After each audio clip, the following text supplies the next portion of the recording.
good afternoon. Thank you so much for joining us today for this month's Teach Educational Rounds. Here with us today, we have Stephanie Kersta and Carolyn Plater, who will be presenting on cognitive behavioral therapy and brief interventions for cessation, a practical approach. Before I hand it off to our presenters, I'm just going to go through a few housekeeping slides. If you are interested in receiving a letter of completion for this Teach Educational Rounds, please make sure you have registered for this webinar and completed the pre-learning assessment.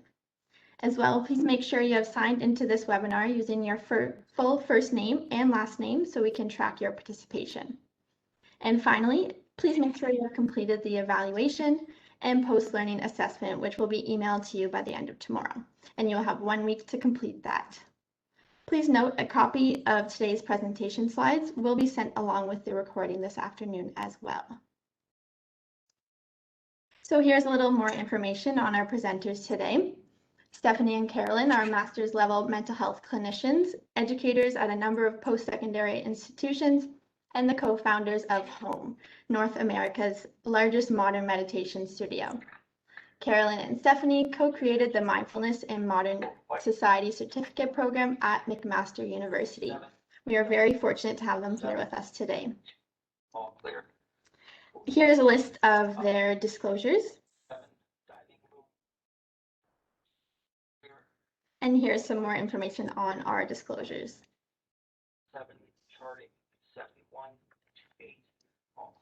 Please know that the content of Teach Educational Rounds are centered on evidence-based guidelines from the following sources.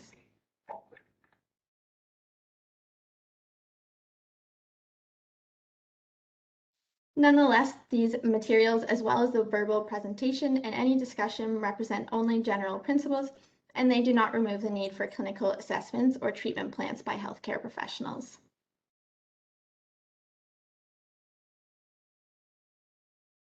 Please feel welcome to use the chat feature throughout the webinar to provide any feedback or post any questions. To use the chat feature, you can click on the speech bubble icon in the control panel. And please ensure you select everyone so that all panelists and hosts can read your questions. With that, I will leave it to our presenters to take it away. Thank you, everyone, and enjoy the webinar. Hi, everyone. Yeah, I'm off mute now. Perfect. So welcome, and thank you so much for that great introduction. It's so nice to be able to connect today just for a pretty quick lunch and learn.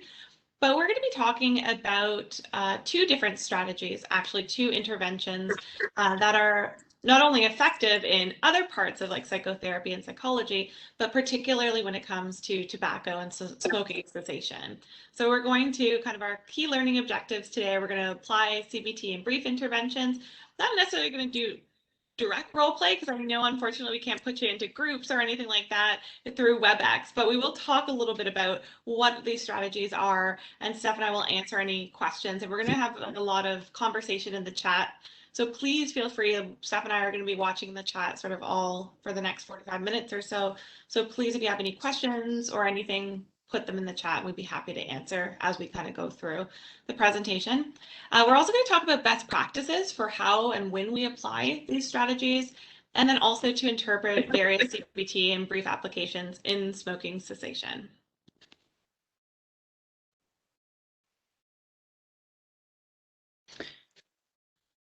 So the agenda. So we're going to talk about what is CBT. Now, many of you might be already familiar with CBT. So CBT is cognitive behavioral therapy.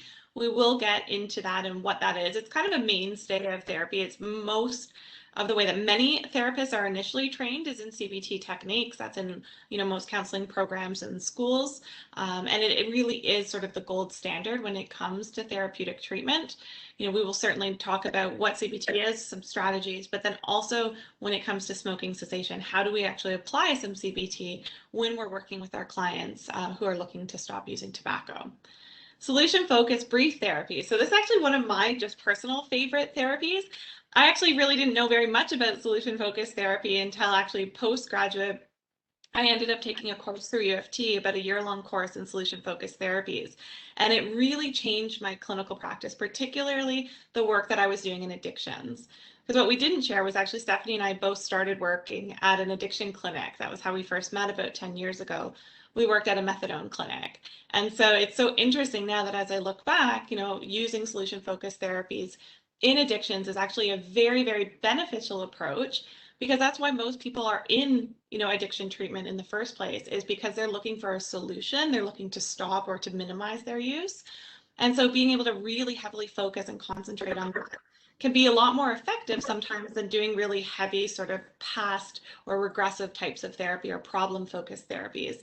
Because again, many of us, depending on the nature of where we work, we don't have the time, we don't have the energy, and we don't have the resources to always go to do that problem-centered work. But solution focus is a really good alternative. And it was interesting when I was taking the course, I remember the psychologist who was teaching us, he was like, I don't even need to know what the problem is. I don't even need to know the diagnosis. The most important thing is the solution. That's all that matters. And at first, of course, I'm a problem-focused therapist initially. So I was like, what? How do we not, know about the, how do you not want to know about the problem? And how do you not want to know a diagnosis? But the more that I learned about solution-focused therapy, the more that I really realized the emphasis has to be on the solution. That's why people are there. So we're going to talk a lot about, there's some really cool techniques in solution-focused therapy that are really easy, really practical, really applicable. So we'll teach you kind of our favorite ones.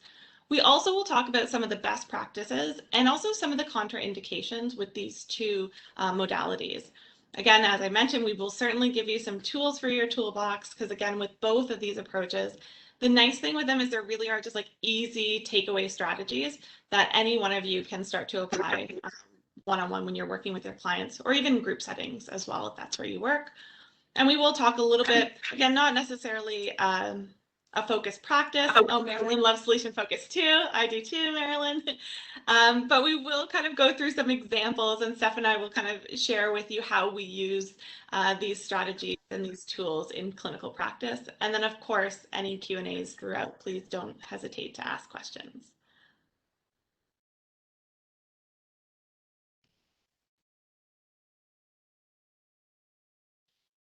Are we okay there? Sorry. Yeah, the slide advance is just not really wanting to work. That's all right. Yeah. Doesn't want to work. Well, our next part is actually getting into CBT. So does anyone here use cognitive behavioral therapy or have any training or education in CBT? Oh, there we go. And now it's just way. Oh, now we're going ahead. We're super delayed. That's okay. Giving it all away. I know, right? Don't look at the screen. Don't look at the screen.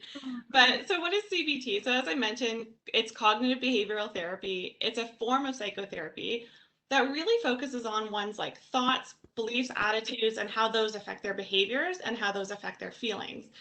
And the cool thing with CBT is that we also believe that everything is interconnected, right? So of course, and this is the way I explain it to my clients, but if you have a thought or a cognition, that of course can create, a change in feeling and a change in behavior, right? So if you're having a thought that's really negative, you're probably more likely going to have a negative emotion. And if you're feeling a negative emotion, you have to think about how you're actually going to be interacting in the world if you're not feeling so great. And so your behaviors might also be negative, or the way you interact with people. And then, the idea is that if we can shift and change thoughts, you can actually change the way you feel by changing the way you think. And if you change the way you feel, then you can actually change the way you behave and that you interact with the world. And so it's a really sort of powerful therapy. Again, as I mentioned, it's kind of the sort of mainstay, the gold standard. Most psychotherapeutic interventions focus on CBT, or most research focus on CBT, because it's been around for 50 years, 60 years, I think, or something now. So it's been around for a very long time. But the idea really here is that the unhelpful ways that we can think can kind of cause psychological problems. And so if we can help people to kind of unlearn or to come up with new patterns or new ways of thinking, these can lead to a lot of success and a lot of recovery. And again, we're going to talk about it in the applications of smoking cessation. But certainly, if we were able to change the way we look at things and change the way we think and the way that we feel about them, our behaviors can be totally different. And so that's really, again, the idea with, where are we now, Steph? Yeah, I don't know. We're having some technical difficulties. Natalie, do you think you could help us out? Yes, let me regain control and then I can change it for you and then try passing it back to you. Okay, so I'll just keep talking about CBT then in the meantime. So Right here. I am very much a CBT practitioner. That was the way clinically that I was trained. And again, as I mentioned, what I really love about it is that it helps people to realize that, you know, we have control. We can change the way we think by becoming acutely aware of how we think. And then because of that, we can change the way we feel, which is also really empowering to realize that we can change the way that we feel. And so really the course of like CBT therapy is to help you like identify problems more clearly. So just getting a better understanding of the way in which we're thinking, develop an awareness of something that we call automatic thoughts. Now, automatic thoughts are those thoughts that just sort of pop into our head without us even realizing that. You know, and sometimes if you ever notice, like when you start to feel really negative or you're just not like feeling great, and then you sort of reflect back and you've been like kind of in this negative space for like an hour and you're like, how did I even get here? It's because you're likely having automatic thoughts that were then impacting the way you were feeling and the way that you were behaving. And so the cool thing with CBT is the more that we become aware of these automatic thoughts and the more that we can challenge these automatic thoughts, the more that we can actually start to shift and change them. Because these automatic thoughts tend to be, for many of us, kind of negative or pessimistic, or they can kind of keep us in these patterns, these maladaptive behavioral patterns that are not helpful for us. So a CBT therapist would really help somebody to like understand their thinking patterns and understand what these thoughts are.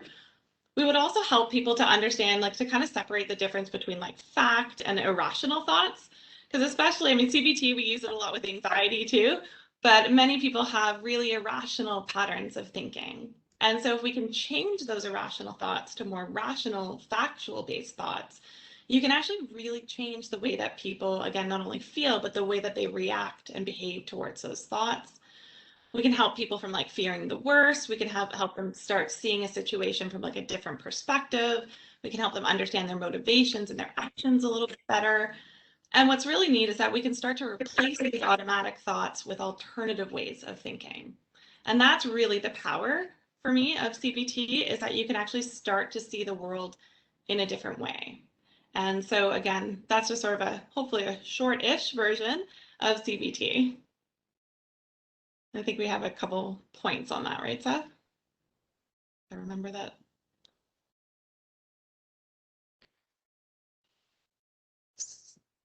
I do not know what's going on with these slides, Natalie. If you would like, I can just take control and you can let me know when you want me to change the slide. I think that would be probably best. Okay, perfect. Yeah, I'm not sure what's going on either. So yeah, we'll do that. Thank you. Okay, you can go ahead. So perfect. So just looking at solution-focused brief therapy. So as Carolyn mentioned before, solution-focused brief therapy is based in positive psychology, and really it has been designed to be more short-term in nature and very goal-focused. It is an evidence-based approach. It is one of the gold standards. And like Carolyn mentioned earlier, the focus is really on creating and testing solutions rather than spending most of the therapeutic time discussing the problems. So very similar title, very much solution focused. What I really like about this is it tends to be quite positive in nature and kind of problem solving in nature. So oftentimes with clients, you know, they'll come with you know, a challenge or a barrier that's come up, and together we would brainstorm some potential solutions, and we're going to share some different kinds of questions that we can do to elicit some solutions from our clients. And then in the time that they spend between sessions, what they're really doing is testing out some of those solutions. So it's a little bit more scientific in nature, which I really like. The key with solution-focused therapy too is that we really want to be eliciting solutions from our clients. So we don't want to be, you know, sitting there and telling clients what to do. We really want to start evoking and eliciting different solutions and brainstorming different solutions from our clients, because, you know, we want it to come from them, because that can boost, you know, feelings of self-efficacy, and you know it will be meaningful to them as well. Next slide, please. So yeah, just a little bit of a chat. So in the chat box, if you want to share your experience with using either CBT or SFBT with tobacco cessation, or also in whatever clinical practice you may have as well, I'd love to hear some of your experiences as well. We'll give you a couple minutes. I just like personally love using solution focus now. It's so funny. Steph and I sometimes joke because when you learn like a new technique and then all of a sudden that's like your go-to for a little while, and it's like all your clients get like a high intensity of that approach. I remember when I first learned solution focus brief therapies, and I was like, oh my goodness, this is something that I can apply with all my clients, and I started to use like all of these techniques all the time. But what was really interesting was that I started to find that the conversations that I was having with clients were a lot more positive when I was coming from a place of solution focus instead of problem focused conversations. And it reminds me of Dr. Martin Seligman. He is the founder, kind of the father of positive psychology. And I remember he has a quote where he said that positive psychology is actually looking at what's right with people, not what's wrong with them. And when you think of psychology, right, that's what we're doing is we're kind of trying to diagnose, we're trying to find the problem, we're trying to kind of look at what's wrong. And that can gear our conversations into sort of a little bit of a negative place, right? It can be very heavy to be talking about all of especially when it comes to smoking cessation, when we're talking about the negatives associated with smoking and the harms and the health problems and the financial issues and all of these things that can come from smoking cessation. It can be a really kind of dark and heavy conversation, and it's not always motivating for people to change when it's coming from a place of negativity. And so I find that with solution focus, it actually starts to show people hope. It's like there are solutions, there are ways to fix this. And generally, I find that people get really excited when we start to talk about solutions. Again, as long as you're doing it in a way that's like supportive and that you're not feeling like you're pushing that person too early. But when you can actually have a really good solution focused conversation, it feels, to me at least, I don't know, Steph, if you've had that same experience, but it feels different than a problem conversation. It does. It feels so much different. It feels lighter almost. And I see a lot of excitement with my clients. And going off the point that Carolyn mentioned earlier, when we almost, start off a smoking cessation session with a client, and, if you're listing all the negatives, or you're listing kind of, the financial issues or the health issues and what smoking's doing to someone's health, it can be, I've had many clients say that they kind of tune out because they've heard it all before, they know it all before. So even just kind of starting a session with someone, talking about the benefits of quitting, or what are their perceived benefits of quitting, just changing that from, the negative to maybe the positive or the hopefulness, it changes the whole scenario. It changes the whole trajectory of treatment. And I've had so many clients say like they really appreciate starting that, because especially when it comes to, working in healthcare, dealing with members of the healthcare providers, they feel that they hear kind of the lecture sometimes of these are all the reasons why you should quit. And so it's really nice to hear maybe some of the solutions, or to evoke or elicit some of their reasons for quitting, or where the benefit of quitting would be for them. So I'm seeing lots of great info in the chat. So I'm just going to read out some of the points that we had. So I use CBT and solution focus for anxiety and depression, but no experience in working with tobacco cessation yet. Someone didn't know about solution focus until we just talked about it. This will be a new experience for someone else. This is a great one. So solution focus helps people to decide quicker to committing to smoking cessation. Matt said, most of my clients are IV substance users. I utilize more motivational interviewing to assess change and how folks can make changes. For example, seeing why they would want to reduce or make changes is how they use and what they can do to reduce, such as working on triggers, who they're around, and what motivates them around their use. Marilyn says, yes, the hope it instills is so important and helps create change talk. Absolutely. Patients or clients who come up with their own solutions are more committed to them, 100%. When discussing the fear of withdrawal symptoms at Detox Center, we first discussed the potential of grand mal seizures from alcohol withdrawal and the danger of withdrawing from benzos. Then I ask, how many people have died from tobacco withdrawal? Usually no one answers, so I say none, but many people tell me they feel like they're dying. Then we discuss this belief. Great. And then there's someone else who said, excited to learn more about solution focus and CBT can cause a spiral for many of my clients struggling with mental health and smoking cessation. Yep. And one question, when I work with a client who has years of experience in therapy, I struggle with clients who know CBT skills and have answers prepared. That is when I go to, okay, what has worked in the past? Is it solution focused? Absolutely. And when we talk about some of the solution focused questions, the past success question is exactly that. So looking at what's worked in the past. So great work, Catherine. Yeah, and some great comments. It's so nice to hear. And actually, I'm hearing a little bit of conversation about motivational interviewing. And I actually really like to see motivational interviewing. To me, I feel like motivational interviewing is like a philosophy. And motivational interviewing is something that I embody when I'm using CBT or when I'm using solution focus. So it is really, and I think many of you are finding that, it actually can be really complementary as well, and really supportive. So you could definitely try to use both together. Yeah, they have very similar kind of like the spirit of MI is very similar to the spirit of solution focused, and they kind of have very similar foundational skills. Also, just kind of how we talk about, you know, eliciting and evoking from clients. That's a big part of MI as well. Yeah, absolutely. Next slide, please. And so lots of evidence out there for CBT. I mean, CBT, there's been lots and lots of studies over the years.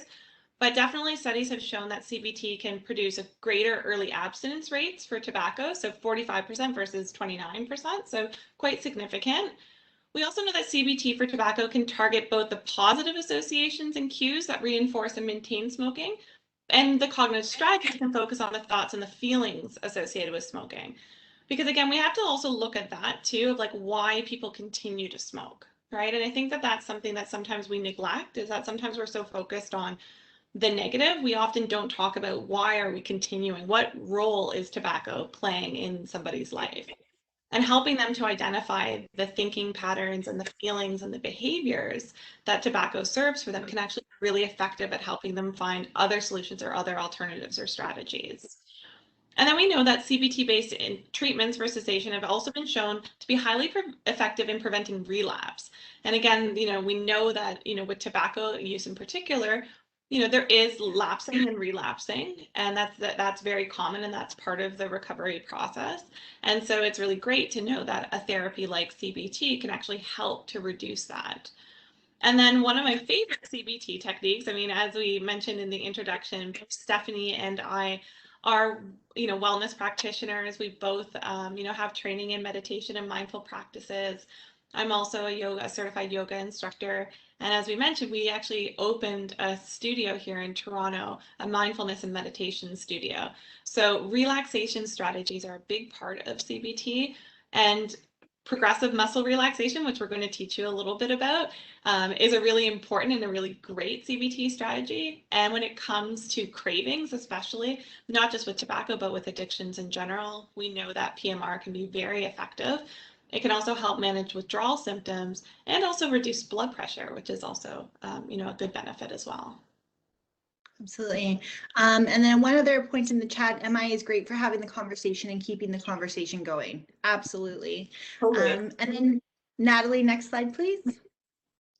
So looking at some of the evidence for solution focused, so studies using solution focused found that participants increased their percentage of days abstinence, diminished their consequences of alcohol use, decreased their depression index, and increased their self-reported well-being, which is a great one.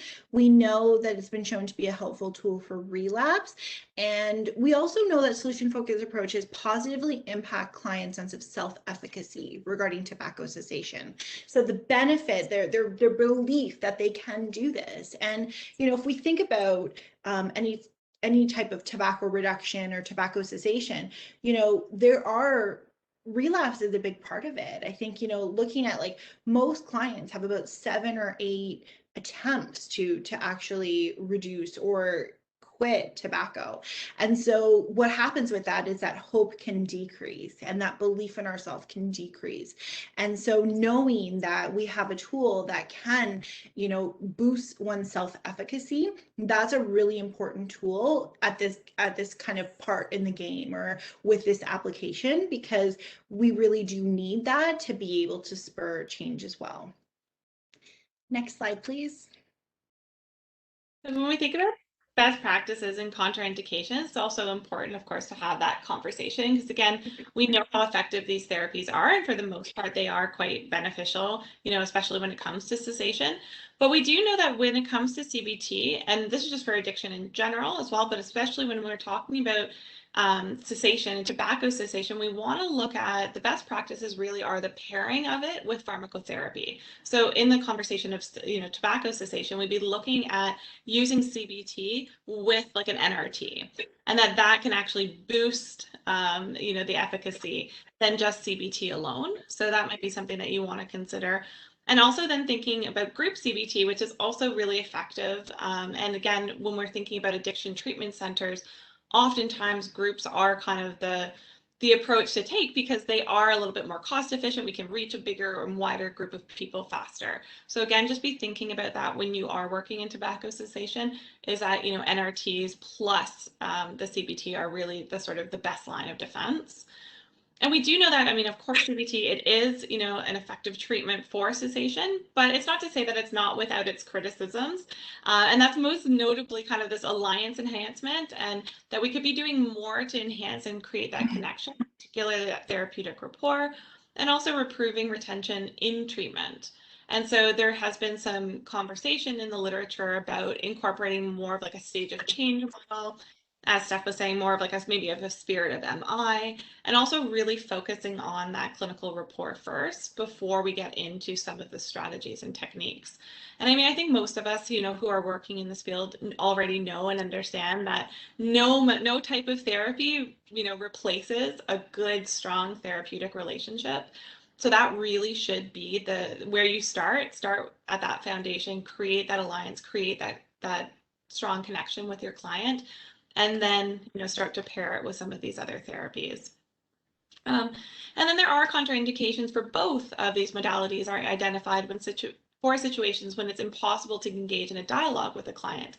And those can be, you know, there could be many reasons for that, but just a couple of examples are active psychosis and acute intoxication.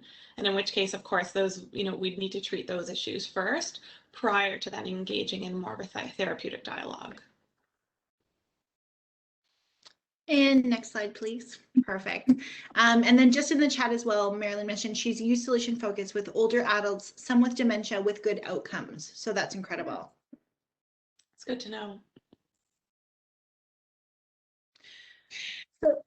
So looking at some of our favorite CBT tools, so one is a functional analysis. So functional analysis really looks at antecedents or in things that kind of precede the behavior. So that can be a trigger, that could be a thought, that could be an emotion that comes up, but anything that precedes the behavior itself, and then the consequence of the behavior. So the way that I like to think about a functional analysis is if we look at links of a chain. So if you think about a chain and there's links of each chain, what we're trying to do is we're really kind of zeroing in on that chain, and we're looking at each link of that chain, because we really want to know with those antecedents, we want to know what some of those triggers are. What are the things that precede the behavior? And the behavior is often that behavior that we want to change. So looking at thoughts that come up, feelings that come up, sensations that come up, you know, it's really helpful for us to recognize high-risk situations, really helpful to identify triggers, and allows us to really see the link. So think about that CBT triangle, the link between our thoughts, our feelings, and our behaviors. So it's not just situations per se, it is stuff that comes up within us as well. Functional analysis, I always think of it as like the ABC. I call it kind of like the ABC model or whatever you might want to call it. There are tons of worksheets online that you can do, or literally you can just write A, B, and C on a sheet of paper with a client and have them think through. This is also a really helpful tool. You can do it, to think about some triggers kind of early on in the session. I really love to do a functional analysis when someone has relapsed or had a slip, because it's really helpful when we look back. And then what I like to look at is framing it as more of a positive situation. So it's like, now we've learned something from this slip, or we've learned something from this relapse. And so it offers, again, another positive way of looking. This is something that we've earned, or something that we've learned, something that we've gained from the situation, where oftentimes, especially with relapse and slips, there's a lot of guilt and a lot of shame involved with it. And so being able to put that spin on it is really helpful. Next slide, please. So PMR, so progressive muscle relaxation. Has anyone ever done progressive muscle relaxation before?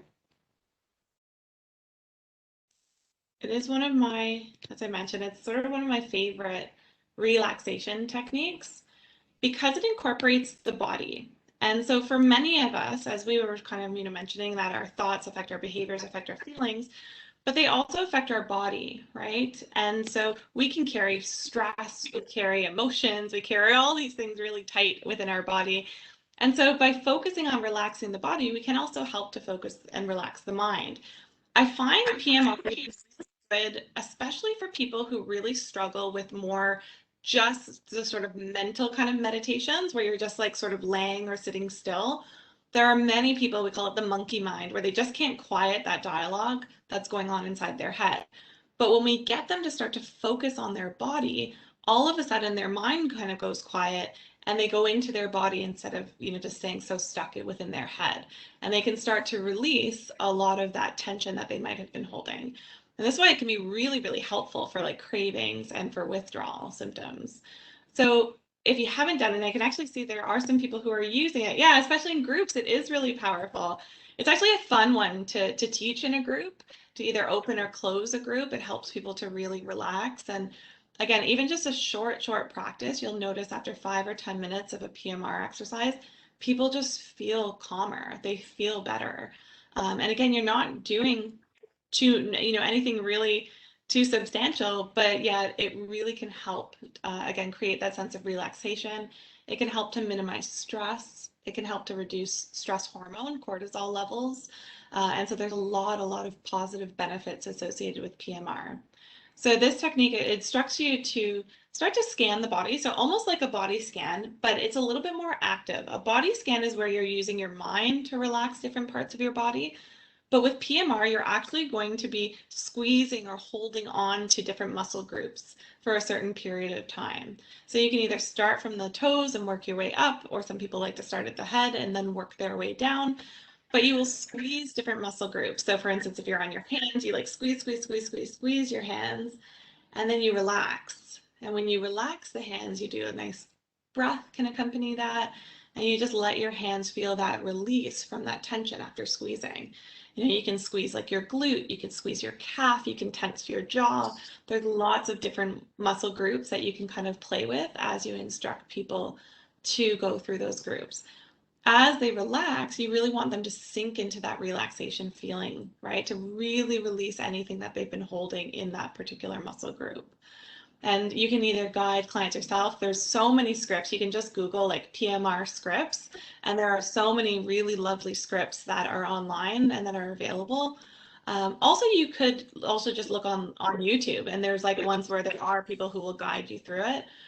That's something I've done in classes before. Like I've just put on a video and then had participants just sort of listen and go through that.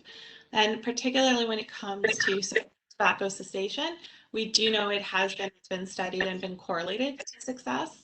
And again, specifically with kind of riding through cravings and also managing some of those acute withdrawal symptoms that they might be feeling.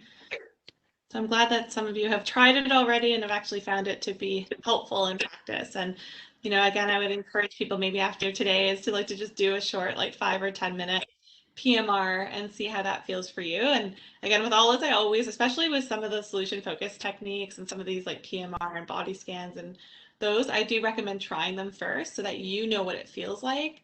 And then, start applying that and using them with your clients. And next slide. Please. And then looking at a pleasant activity schedule. So this goes really well with behavioral activation. So the pleasant activity schedule is really just very simple. So we're brainstorming a list. You can do it weekly with clients of positive activities to incorporate into one's routine. So they should be simple and easy to perform, and they're only tasks that encourage positive emotions. And we know that scheduling these pleasant activities helps to reduce negative automatic thoughts and the subsequent need to use substances. So if you think back to that ABC, the antecedent, some of those thoughts and emotions that come up, what we want to do is try to minimize some of those. And so activity scheduling or pleasant activity scheduling is really helpful with that as well. I mentioned behavioral activation, and behavioral activation is essentially when at the start, so if you have a client who says to you, I have no idea like what my pleasant activities are, like I don't know what any positive activities are, what we would do is something called behavioral activation. So you would have clients, and again, you can just Google a behavioral activation worksheet, but basically client would track everything that they do in a day and they'd rate their mood on a scale of 1 to 10. And so when you have a session with a behavioral activation worksheet, you now look back and you see what are the situations, or what are the activities that someone's doing that puts them higher on the mood scale? What are the activities in someone's day that's putting them lower on the mood scale? So it really gives us an excellent snapshot to be able to see what some of those pleasant activities are. Then the other thing you can do, especially when someone's starting to create pleasant activities, is you could do another behavioral activation worksheet and have someone sprinkle in some different pleasant activities, and again see the mood change and see the rating that comes up. So that's a really helpful tool when looking at starting to implement more positive activities or more pleasant activities to change their impact and change their mood as well. Next slide, please. Our favorite stuff. I know, I love all these questions. Yeah, so solution focus, again, it's one of my favorite therapies because it is so practical, because there is just so many strategies that you can pick up and that you can learn. There's a book, I don't know who wrote it, but it's called 1001 Briefs, or 1001 Solution Focused Questions. It's a small book, literally that's all it is. It's 1001 questions that are solution focused, and it's such a great resource for clinicians. Because you can kind of just scroll through it and pick out like kind of the ones that you like the best, and then just try to see if you can add those. I don't know who wrote it. You might have to, I don't know, Steph, do you want to Google it for me if you don't mind? Okay. So 1001, yeah, we used it actually. It was one of the books that we use in the course, and it's still one of my go-to favorite clinical kind of like, it's a small sort of handbook. And that's just strictly what it is 1001 questions. But it's grouped by some of these techniques. So as we were mentioning, the past success question. So this is asking people what's worked for them before, right? So that can be really helpful, because for some people, what's worked before might work again. And especially if we think about, Heather Griff, again, Heather, yeah, Frederick Bannick. Perfect. So thank you. REDRIKE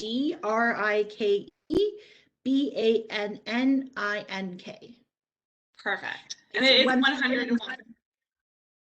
1001, right? Yeah, solution focused questions. Yeah, definitely get it. It is such a great, it literally is just that. It's just the question. So it's the most sort of practical book that I've read when it comes to, and it's only $38 on Amazon. So perfect. Thanks, Heather. But past success, so it's looking at what you've done before that's worked for you, and trying to see if we can bring that back, the magic of what worked before, to the present. And when we think about it in the context of tobacco or tobacco cessation, many people who have gone through lapses and they've gone through relapses, but that means that they've quit before. And so looking back at them, asking them, how did you quit last time? And if they maybe haven't quit tobacco before, maybe you're working within the context of addictions and they've quit another substance. So how were they able to do that? And a solution-focused therapist would not just ask them how they were able to do that, but they would dig into all the details and all the nuances of what that person did that made them successful in the past. And then we would write some of those down and we would start to help them highlight, can we take some of those things and apply it to this current situation? And that can be, again, really motivating, really positive, because it helps the person realize, like, hey, I've had success before. Maybe I haven't had success with tobacco, but I had success with opiates, or I've had success, stopping other things that were unhealthy for me in my life. And so again, it can really help empower them and then build that self-efficacy. Coping questions are also another one of our favorite. And what I love about a coping question is a coping question gets you out of a situation where you don't know what else to do, and the client is just like, nothing works, nothing is helpful, and they're not in a positive mind space, and they can't come up with any solutions to things, and they can't forward think, and it just sort of, those conversations where you're having with clients and you just feel stuck and you're like, I don't know where to take this client, because they're almost kind of maybe resistant, or they're just not open to kind of exploring solutions. And so a coping question helps them identify how they got through. So a coping question is like, how have you dealt with that? This sounds so difficult for you. How have you been coping? How have you been managing? How have you been getting through? It's a really great question. I often ask it in the context of, assessing with suicidal ideation, clients who have really down moods, and yet they're able to kind of make it from day to day, even if they don't feel great. And so it's like, how did you do that? How did you get out of bed today?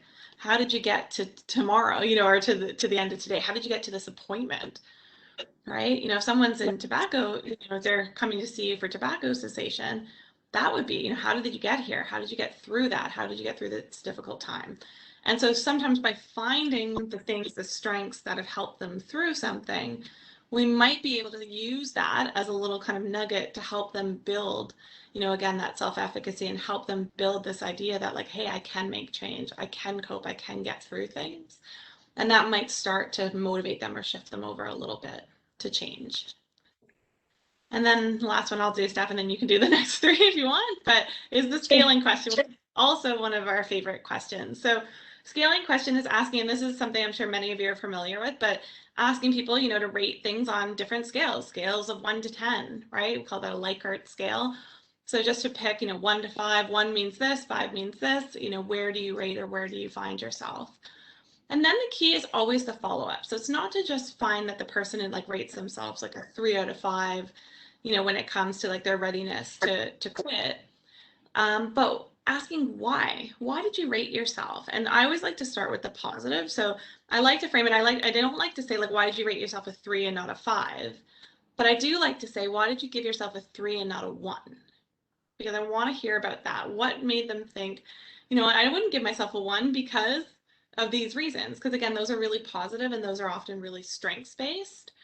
And then again, after my second kind of follow-up question would be not what does it take to get you to a 5, but I would say, what would it take to get you to move up to 3.5? Just a little notch up that scale.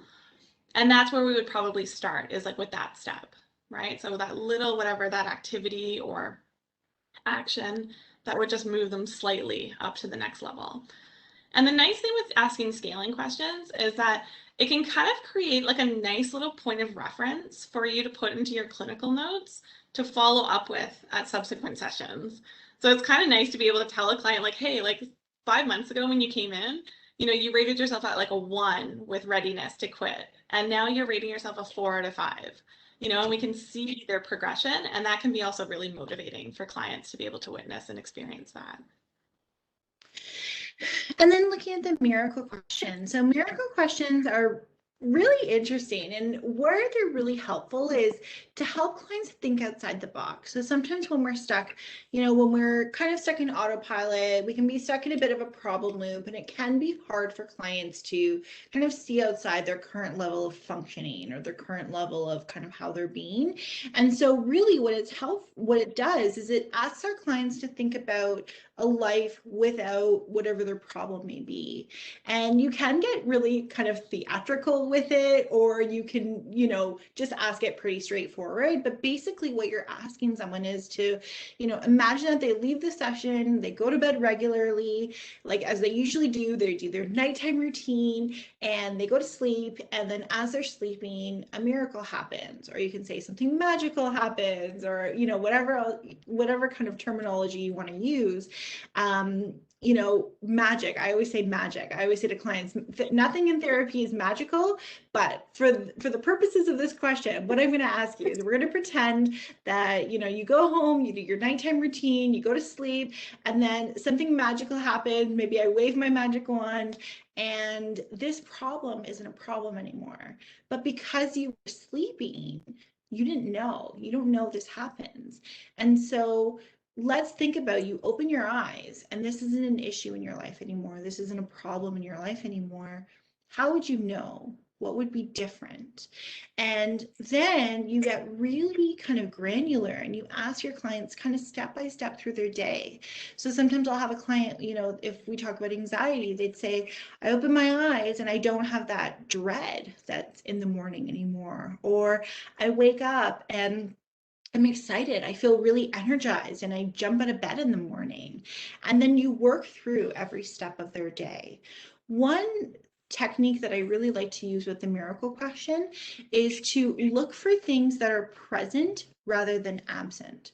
So look for things that they're doing more of, or that they're seeing more of, or they're feeling more of, versus absent. So I don't want the clients to say, I don't feel anxious anymore. I want them to say, you know, I feel more energized, or I say yes to going out with my friends after school that day. So looking at things that are present, so because those are more things that they're easier to measure later on.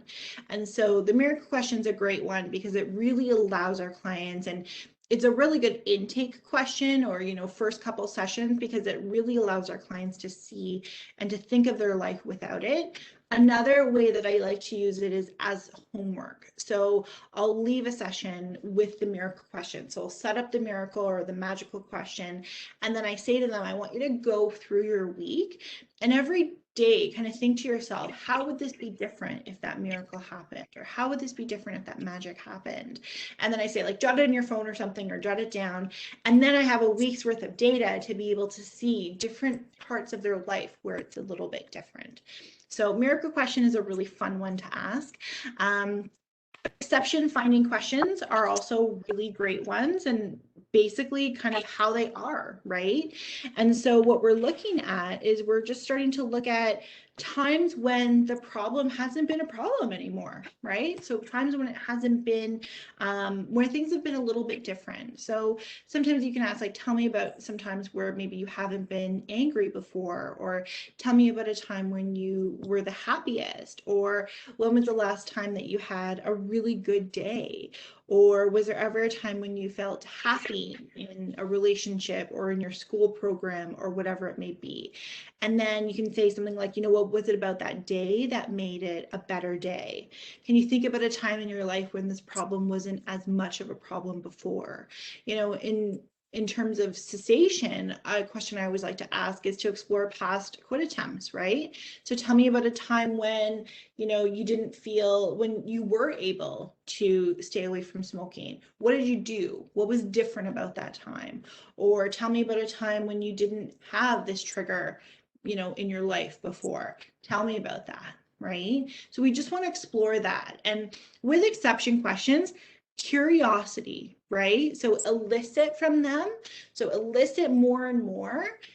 We want to amplify, but really approach it with like a curiosity and like excitement. So it'd be like, tell me about a time when this wasn't, you know, as much of an issue in your life. And they'll tell you, it'd be like, how is that the case? What did you do? Tell me more. So you mean this was the case? Like, ask a lot of questions. And I always tell people, have a bit of a curiosity, like be excited to know more about these exceptions, because that leads to that hopefulness as well. And that leads to that belief that that client can do that for themselves. And then strength finding worksheet, it can be a worksheet or it can be a set of questions as well. And there's ways that you can do this. So kind of called strength finders. So you can ask a client the last time they felt, their best or their strongest, and ask them to highlight what strengths were present when things were going really well, because then you can see, what strengths that client identifies with or feels that they had. Sometimes this can be a hard question for clients. So then another thing you can ask them is to think about a relationship. So think about, if someone who's important in their life, like a loved one or someone who's really important in their life, what would they say the client's strengths were?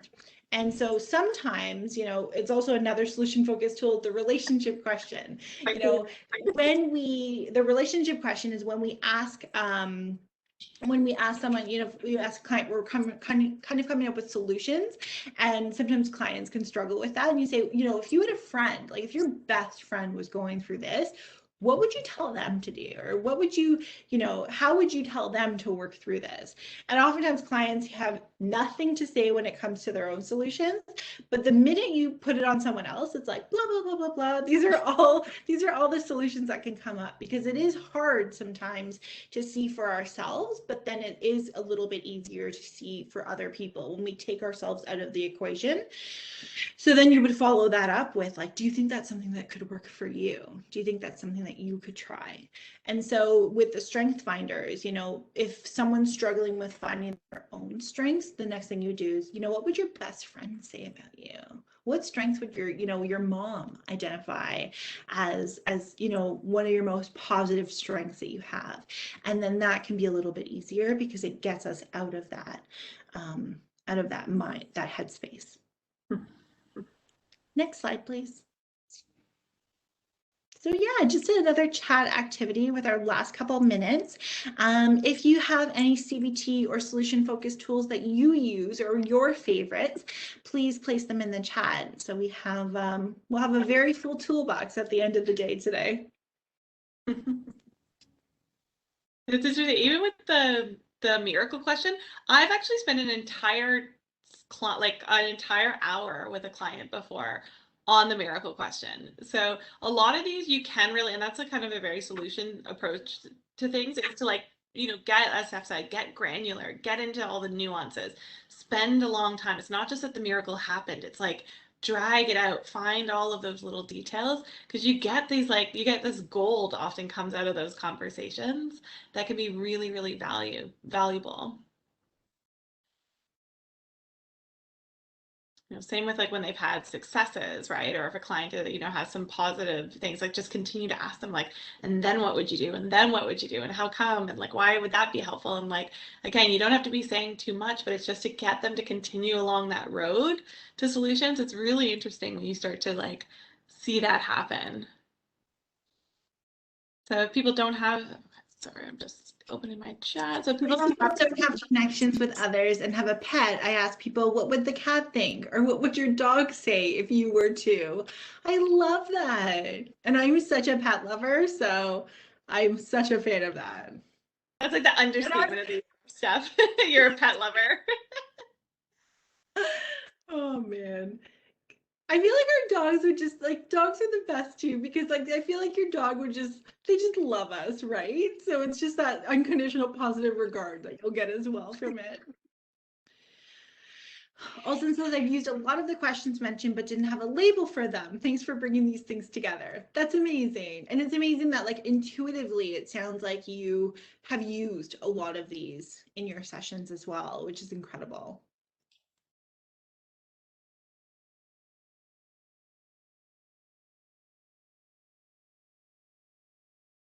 Kara, which one do you think is the most of all of all the questions we talked about?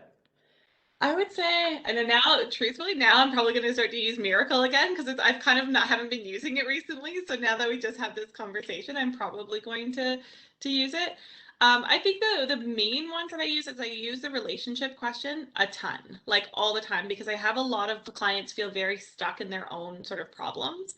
And so I find relationship, to me, really moves them forward.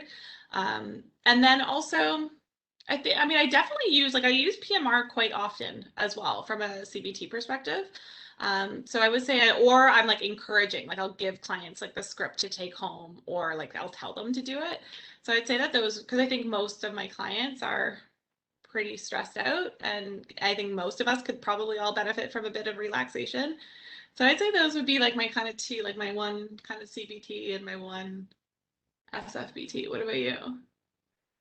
Yeah, I go between them all because like we've said before, you kind of use more the more you talk about them. Loving PMR, I use it all the time. It's kind of like a foundational kind of trick that I use. And then I also use kind of all of the solution focus, but lately I've been loving the relationship question Yeah, because see? yeah. Because it helps when they're stuck. And I think that's, or coping also is another one, because at least you can show the client that even though you're stuck, you're still getting through, even though it's hard. And coping questions are really great when you can't always find an acute solution. So for instance, like when somebody's passed away, you know, we can't solve that for somebody if they've lost somebody that they care deeply of, for. But what we can do is help them build that, recognize that you're getting through that no matter how difficult or challenging it is. You are moving through something really hard. And there is strength in that. And so I do find that coping also helps me when I'm stuck with not sure where to go, or they kind of stump me with something like you can't bring back my deceased relative or something like that. And I'm like, you're right, I can't. And so then I can go to coping as another question. So Absolutely. So just a couple more points in the chat. So Marilyn said the other thing I also ask people, what else? So asking what else what is else? empty. Yeah. And Insu Kimber gave me that tip, which is incredible. And Insu is one of the creators of solution focused therapy. Incredible, incredible. And Kara, you mentioned, I think you watched, was it on YouTube, the video? And it was Insu in session and all the what else's that she was asking. That's like, yeah, have you ever watched Sue? Oh, and the name of her husband escapes me now, but they actually created Steve Shaver. Steve Shaver, yes, they created it together. And Insu Kimberg, you Google her and watch her, and it's so interesting because when you watch her YouTube videos, it doesn't seem like at the surface, like from a superficial level, it looks like there's like no skill going on, right? Like she's just sort of sitting there and going, "Oh, okay, I'm curious about that," or "What else?" and "What else?" And like she's kind of just being like super curious and just asking like, "What else?" And it seems very simple, but when you actually understand the technique that's going on behind it, it's actually really quite a lot of technique going on.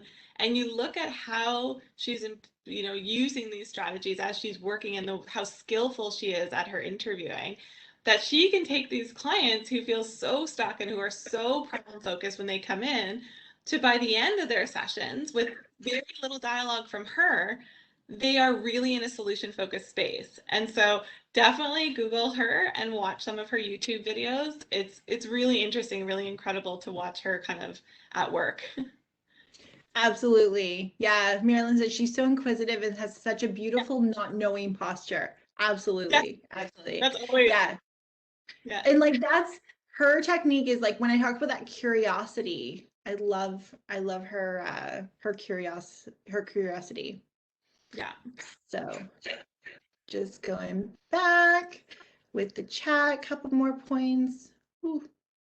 So use muscle relaxation. Clients like it. I'm glad that you find that helpful. Yeah, muscle relaxation, any relaxation strategies, especially when you're thinking about addictions and like cravings and withdrawal. Because the nice thing about things like PMR or breath or even some meditation is that you don't really need anything else other than yourself. And that's really powerful, especially with many of our clients who, may not be able to, get all these props or purchase things or have all of these resources. It's just once we teach them the skill, they own it and they have it. And that's really powerful. Any other questions before? I just want to be mindful and respectful of everyone's time today, but any other questions for those that want to?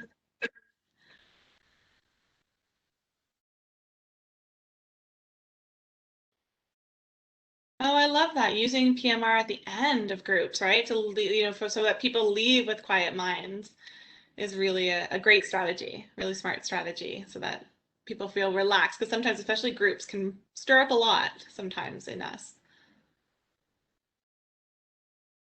Okay, and then Jesse, let's see.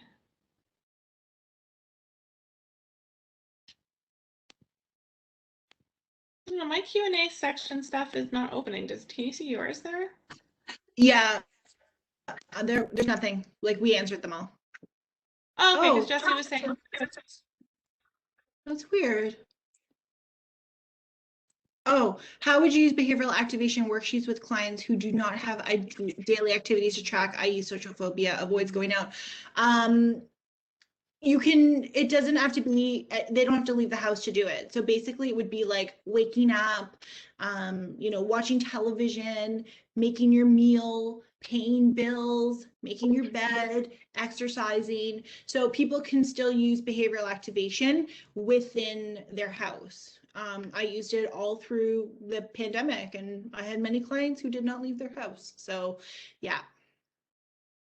And there's also good examples, and most of the examples don't include going out. So even on the behavioral activation worksheet, it will show you, because we just really want to know, you know, if we were to break down our day into tiny little tasks, how much of our day are we spending with pleasant tasks?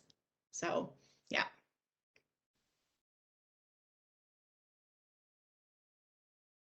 This person has limited activities like watching TV and warming pre-made meals is basically it. So then I would look at what are other things that we can include in the day, and let's rate it. So, you know, like, so then you would try adding more tasks in. So maybe we read a book, maybe you phone someone, or maybe you watch a webinar if they have access to the computer, or watching a YouTube video, or watching a different television show, and see if like a comedy show makes them happier than, you know, maybe a drama or a mystery or something like that. Awesome. Cool.